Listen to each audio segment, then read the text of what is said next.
نحمده ونصلي على رسوله الكريم اما بعد السلام علیکم ورحمۃ اللہ وبرکاتہ۔ محترم سامعین، زندگی کی راہیں حسین تو ضرور ہیں، لیکن ان میں اندیشے اور خطرات بھی چھپے ہوتے ہیں۔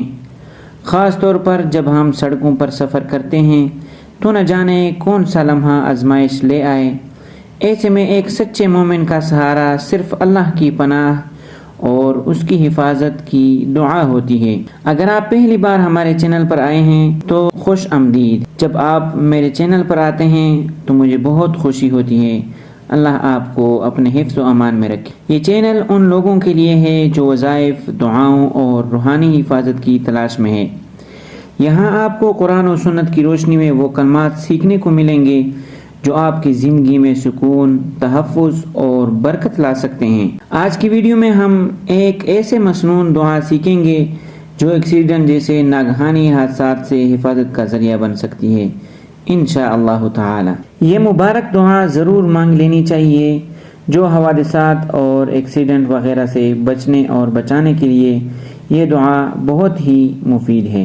اب سیکھتے ہیں وہ دعا یہ ہے: اللہم انا نسألک فی سفرنا هذا البر والتقوى ومن العمل ما ترضى اللہم هون علینا سفرنا هذا واطو عنا بعده اللہم انت الصاحب فی السفر والخلیفة فی الأہل اللہم انی اعوذ بک من وعثاء السفر وکآبۃ المنظر وسوء المنقلب فی المال والأہل۔ بحوالہ صحیح مسلم، یعنی یہ دعا صحیح مسلم میں موجود ہے۔ اب اس کا ترجمہ سنتے ہیں۔ اے اللہ، ہم تجھ سے اپنے اس سفر میں نیکی اور پرہیزگاری کی اور جو عمل تجھے پسند ہو اس کی درخواست کرتے ہیں۔ اے اللہ، تو ہمارا یہ سفر ہم پر آسان کر دے اور اس کی مسافت کو طے کر دے۔ اے اللہ، تو ہی سفر میں ہمارا رفیق اور گھر بار میں ہمارا قائم مقام اور محافظ ہے۔ اے اللہ، میں تجھ سے سفر کی سختیوں سے اور سفر میں کسی تکلیف دہ منظر سے اور بیوی بچوں اور مال و منال میں تکلیف دہ واپسی سے پناہ مانگتا ہوں۔ محترم بھائیو، انتہائی جامع مانع دعا ہے۔ آپ جب سفر کریں تو سفر کرنے سے پہلے یہ دعا ضرور پڑھ لیں۔ سفر میں فضول باتوں اور لیانی وقت میں ضائع کرنے کے سے بچنا چاہیے، اس لیے کہ جتنا ہم سفر میں ذکر و اذکار، تعلیم و تعلم اور دعوت دین میں لگے رہیں گے تو شیطان سے حفاظت رہے گی۔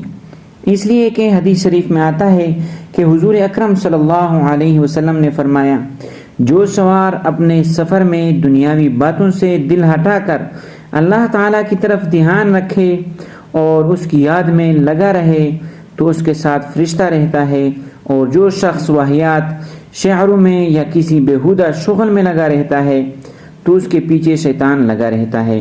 بحوالہ کنز العمال۔ لہٰذا اس مبارک فضیلت کو حاصل کرنے کے لیے ہر مسافر کو چاہیے کہ اپنے اوقات خوب قیمتی بنائیں اور ہر اس چیز سے بچیں جس سے اللہ تعالیٰ ناراض ہو جائیں، اور سفر میں خوشحال اور کامیاب رہنے کے لیے یہ دعا اور یہ عمل دونوں کا اہتمام کریں۔ اللہ تعالیٰ سمجھنے کی توفیق عطا فرمائے۔ میرے محترم بھائیو، آخر میں آپ سے ایک سوال ہے کہ میں نے بہت ساری دعائیں یوٹیوب پر اپلوڈ کی ہیں، ان میں سے سب سے اچھی دعا آپ کو کون سی لگی؟ کمنٹ میں آپ اپنی رائے کا اظہار کریں۔ والسلام۔